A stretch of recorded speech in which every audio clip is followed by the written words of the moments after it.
Hello everyone, welcome to the episode 86 of SoLeadSaturday. The guest we have today, Janoth, is a teacher, coach, speaker, writer, joy mentor, and backcountry guide to the soul and kitchen dancer on a mission to help leaders discover their most joyful life paths through the wildness of their souls. She helps business owners and entrepreneurs learn to approach their business and their life from a place of authentic joy and playfulness.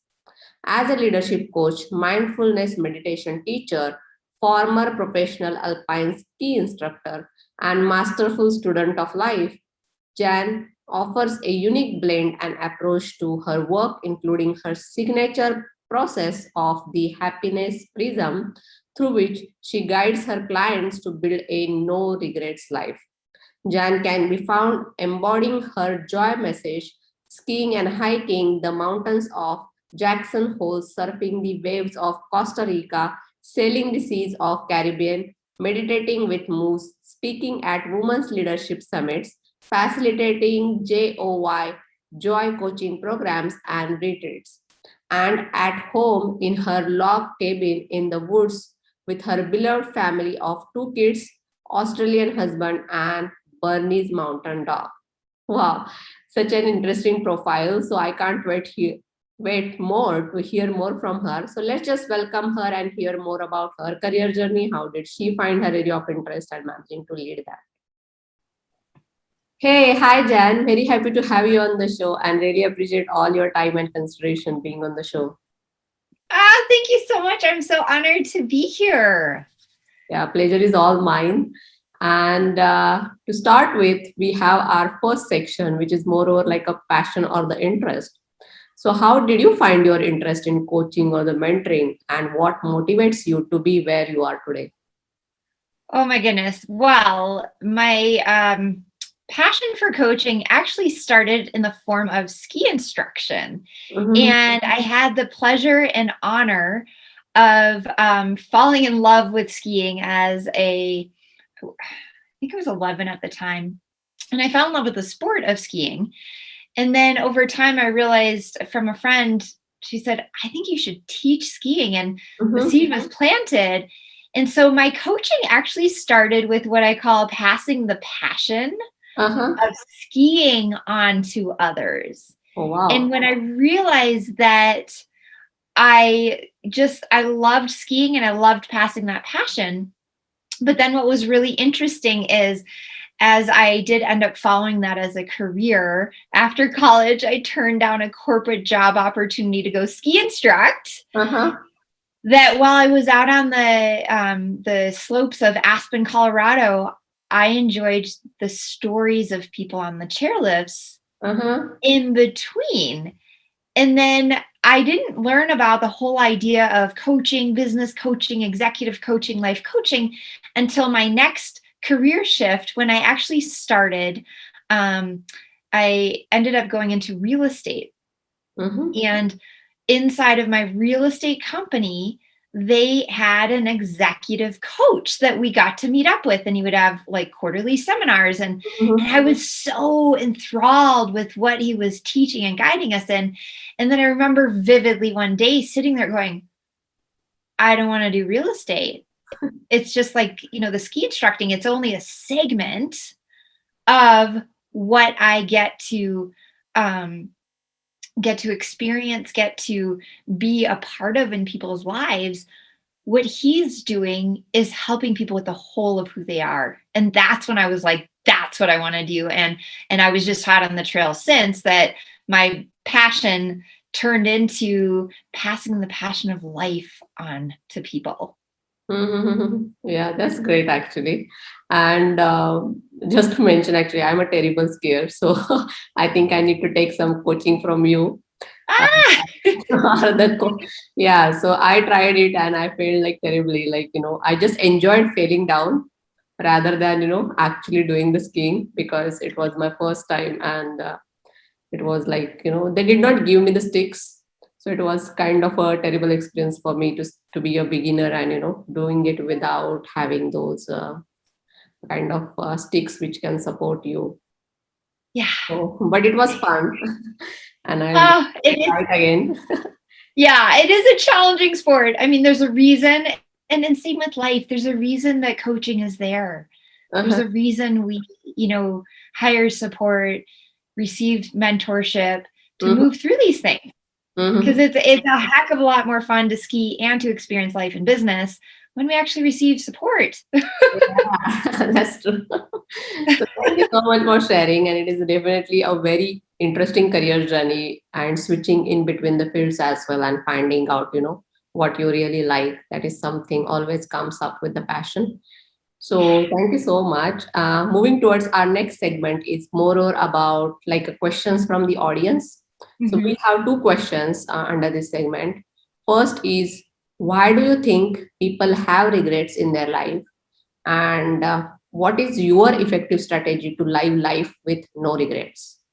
Oh, I so appreciate this conversation, this question, so we Uh-huh. can dive right in and get to the heart of it. I believe the number one reason people have regrets in their life is because they're living under a version or an identity of themselves that's not their honest truth. Mhm. And it's when we, and I'll use myself as an example, when I try to be something I'm not, when I try to embody a way of functioning or following a career path that like someone else wants for me, or when specific things, or just little things like when I say yes when I mean no, or when say no when I mean yes. I believe, we as human beings, regret comes when we essentially abandon ourselves and abandon that, truth inside of us that sometimes, and, a lot of times, especially with the big stuff, it can be very much against family expectations, cultural expectations, societal expectations. And it can be really, really challenging. It's like kind of everything stacked against you. So it's like, you know, understandable why Mm-hmm. we hold back and maybe don't and allow ourselves to be in a regret. Mm-hmm. But then when you get to wake up to the realization, like, I don't have to live that way anymore, Mm-hmm. gets to be so liberating. I mean, that's what I see in all my clients. Like, liberation is one of the big words that they say that they gain as a result of our work together, because they feel liberated from expectations Mm-hmm. that they've put on themselves, or either people have put on them or they feel others are putting on them. That's a whole other conversation. But to realize that, the expectation factor, Uh-huh. That is. that it can be so liberating when you go, you know what? That might have been true for me yesterday or the last 10 years. Uh-huh. But it's not true for me today. And here's what is my truth, and getting into that space. And Mm-hmm. that's where my work is around joy. And joy is an acronym to just own you. Mm-hmm. Yep. That makes sense actually. And that is definitely something, you find it along the way as well. Like sometimes you are stuck, but you try to do side hustling and then you get there. So thank you so much for sharing. And the idea behind liberation is more or about that, I guess. You always find that approach between how you can manage along with being yourself. So thank you. One more question that we have under that segment is, what is the biggest obstacle you have overcome in your own life? Oh boy. How much time do we have? You Because can just really, highlight something. yeah. Well, because really, like the basis of my work, and I only gave like a really minimal answer in the last one about how I teach my clients and people and live my no regrets life, is through honoring your joy, just owning you. But I have a whole process that I utilize, that I live by, called the Happiness Prism. Mhm. And the Happiness Prism is a framework and a process that came to me at three major, monumental, challenging circumstances Mhm. that I experienced in my life. And the first one was when I had depression as a teenager. Mhm. And this actually worked twofold, to be honest. But Mhm. one of the things about having depression is, at the time I was a swimmer. Mhm. I identified myself as a swimmer, and then I dislocated my shoulder, had reconstructive surgery, and then the doctor said, you can't be a swimmer anymore. And I was devastated because at the time that's what I saw myself as.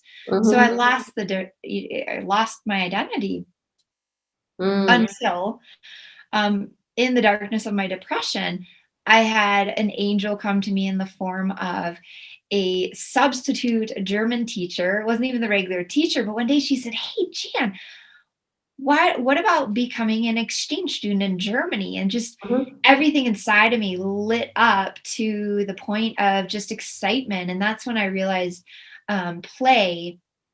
having a playful future to live into is what brought me up into my joy, and it's what brought me actually out of depression. And so that's one of my first major circumstances that I've had to face, and how I overcame it was by creating a future that brought me joy to live into. And long story short, I did get the scholarship. I went to Germany. It never looked back on depression. I healed myself from antidepressants. And I've never been clinically diagnosed with depression since, because I've learned this is one of the secret ingredients to living a joyful, meaningful life.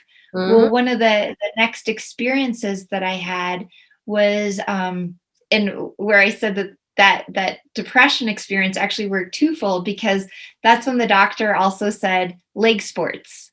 And that's where, when I started to get into skiing, I was like, well, I love skiing, I'm going to ski more. And I was like permission to dive into that sport that I was passionate about. So kind of a side note there.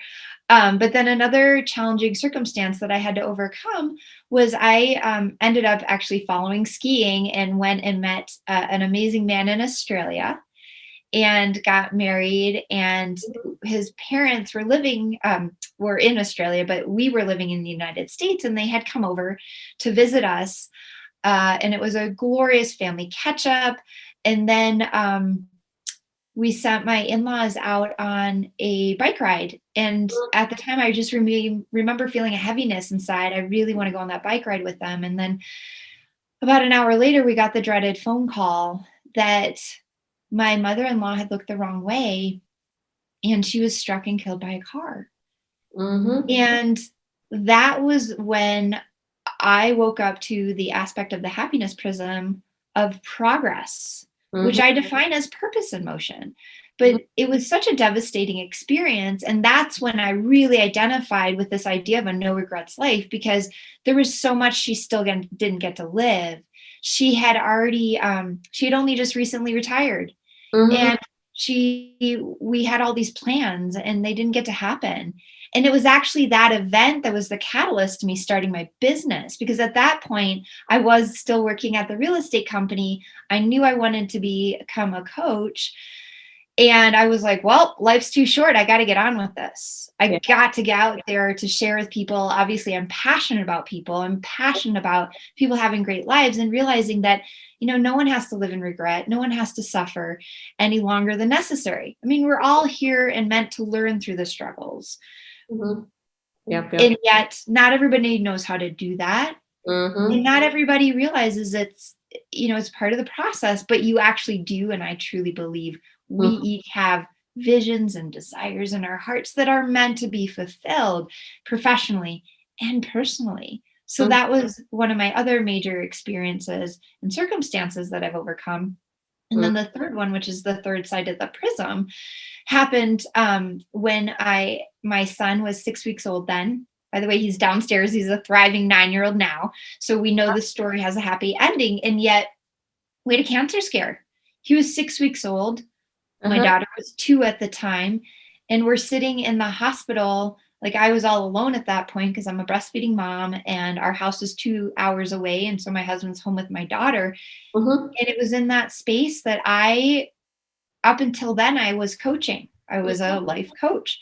But it was in that space, in the darkness of the hospital room, that I was like, I can't think my way out of this. Up until then, it had been personal growth and thought processes and ontology. And it was all the practice of, well, change your thoughts and your perspective. But at that point, it was like, help. And that was the first time I really looked up and realized to lean in and ask in and speak into that bigger all consciousness that, some people call God, universe. Like, this is so not Mhm. religious, it's spiritual, but realizing there's more to us in this life. And in that time, I leaned back and I asked for help in a way that I never had before. And so that's when I identified this third side of my happiness prism called of peace.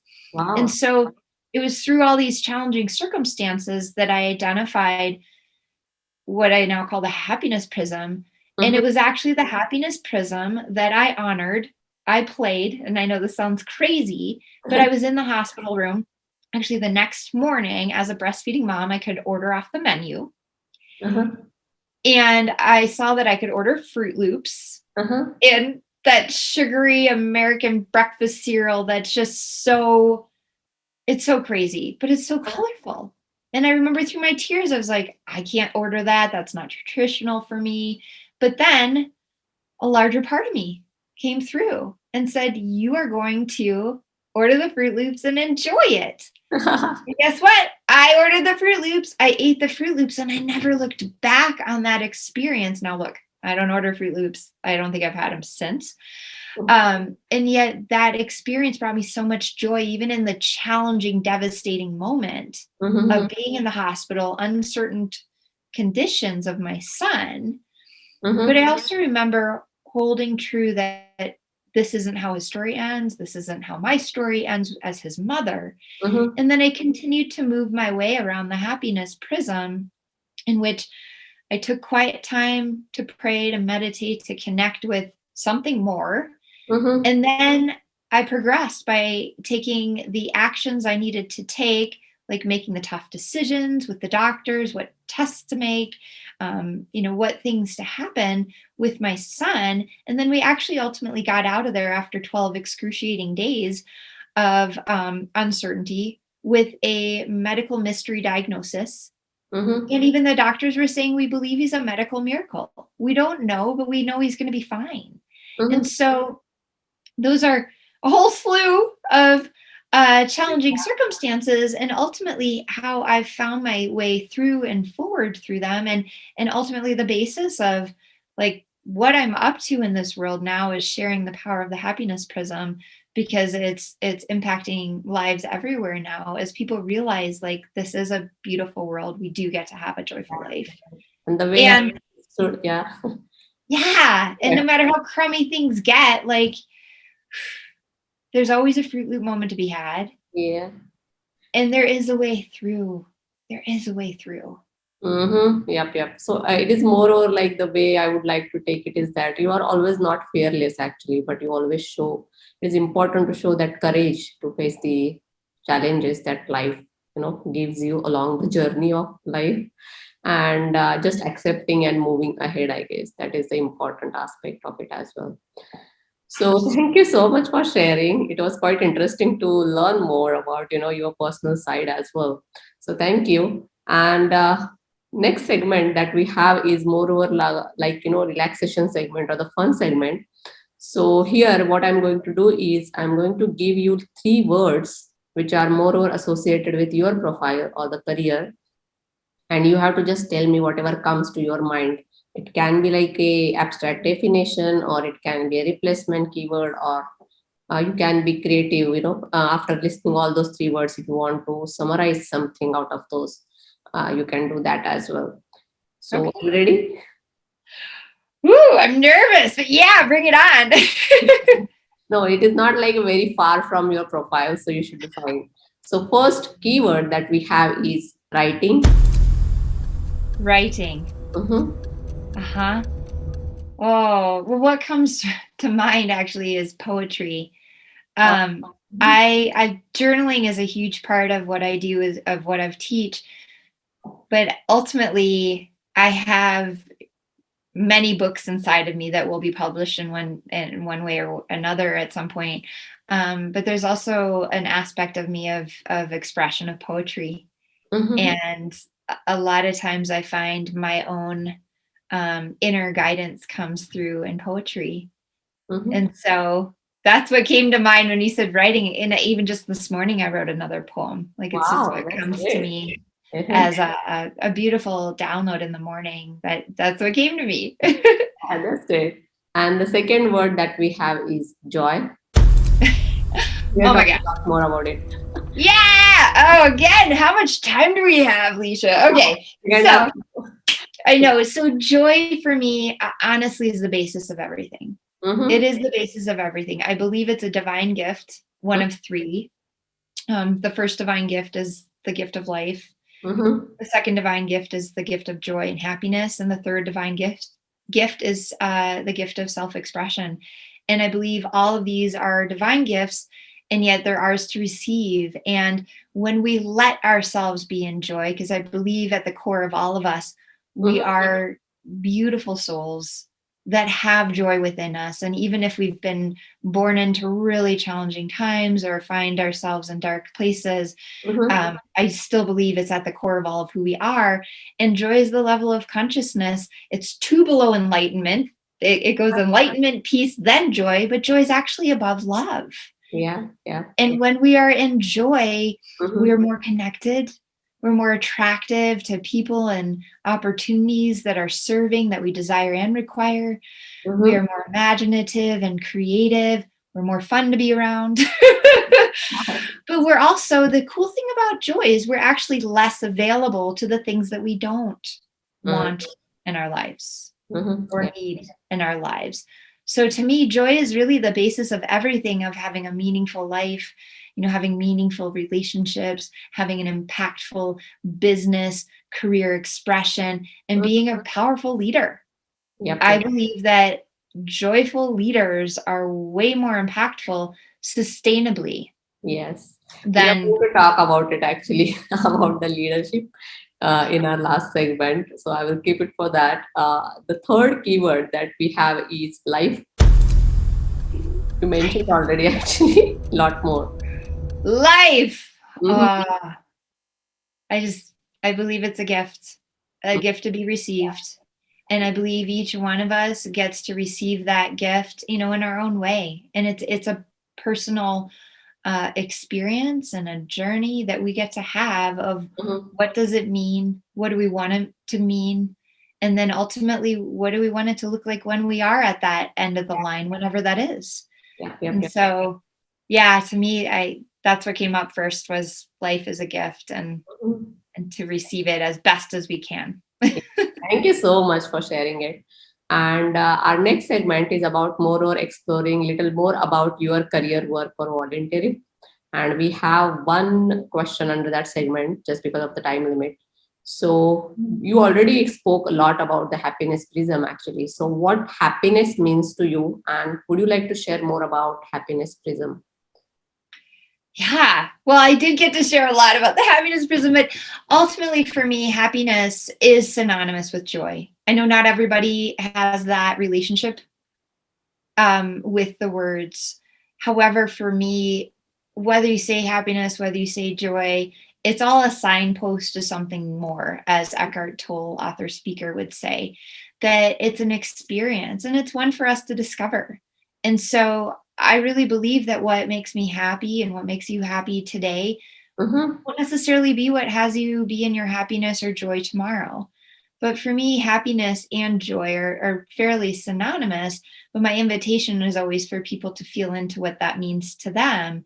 And as far as like the happiness prism process goes, for example, Mm-hmm. it's a framework Mm-hmm. and an invitation really for anyone to start to look at, well, gee, what brings me joy today? Like what makes me happy today? And where can I move forward in my life?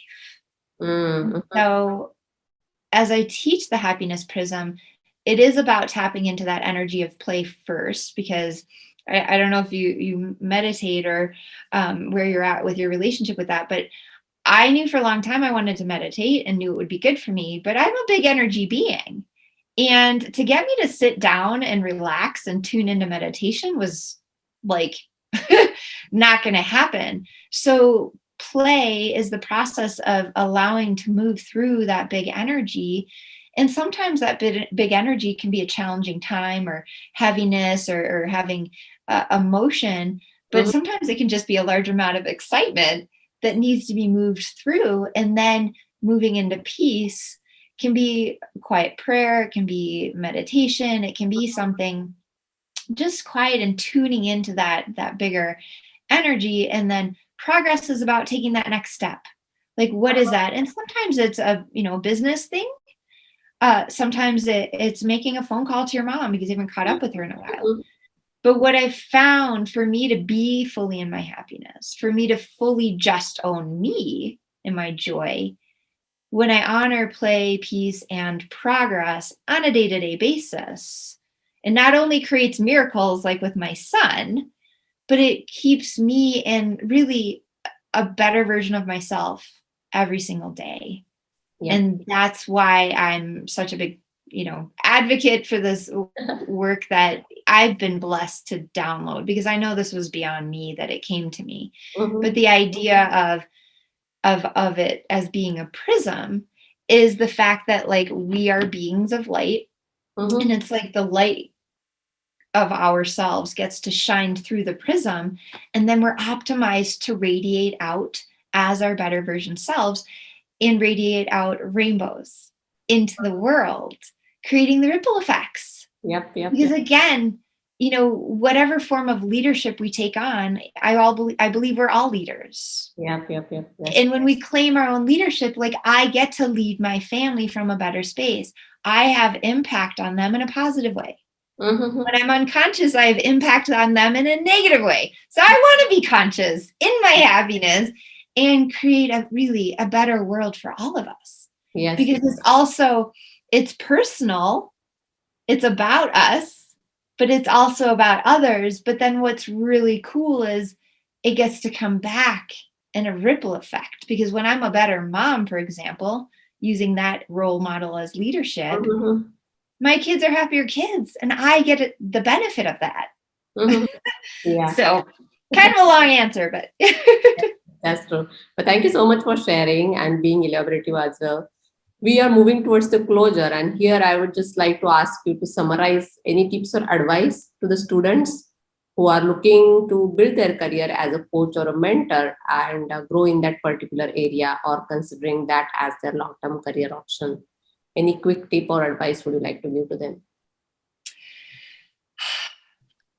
the big tip I have, first and foremost, is own that you're a leader, own that you are a mentor, own that you're a teacher, and that no matter where you are at in your journey, you have something to give. You Mm, have something to teach. And while you get to continue to grow and evolve and expand in your own ability to lead and mentor, mhm, there's always something you can share.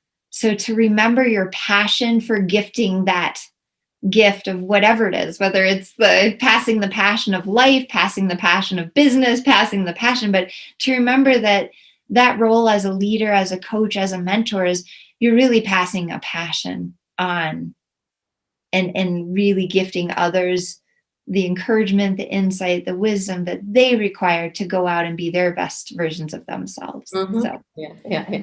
Thank you so much. And our last segment is about leadership. You talk a lot about it actually. That leaders should be joyful, leaders should be more or like passing his passion. So it's more or like creating more leaders along the side. So, what is your leadership style and any specific leader that you always follow or admire and why? Gosh, I would say my leadership is joy, passion, inspiration, encouragement, upliftment. Wow. It's Mhm. just the core of who I am and how I function. Um, a leader that I really look up to is Oprah, as a woman who has paved her path, stood in her courage, Mhm. stood in adversity, and she's always come back to a humble and joyful space about it, but she's also authentic and real. And I think that's one of the other attributes that I would say I embody as well, is authenticity. Like, my clients know I am an open book. If it's going to be of service, I will share a story, I will share an experience. But that's one thing I appreciate about Oprah as a leader and as a strong woman in this world, who has defied, all sorts of expectations to create a beautiful impact. And she's also raised her hand to say, hey, I'm still growing and learning here. So, it's a combination of her strong femininity, honoring her truth, being in laughter and joy, being authentic about her journey, and being humble as well. I mean, I'm just so blown away by Oprah time and again. So yeah, Yep. that's what Thank you came to so me. much for sharing. That completely makes sense. And the qualities that you mentioned as a leader, right? Being inspirational or passing the passion, and more or like a joyful leadership style for sustainability. So those are definitely kind of important factors when you think about leadership and kind of a leaders we always look up to. So thank you so much for sharing and being my guest. I should say this that this is my joyful moment being sitting with you and talking with you. So thank you so much for being my guest. Really appreciate your time. Thank you so much. I'm super honored to have been here. And then thank you for your work in the world. I really appreciate how you're demonstrating leadership and inspiring others to their better selves. So thank you for everything you're doing in this Yeah, world. And thank you so much and take care. Bye.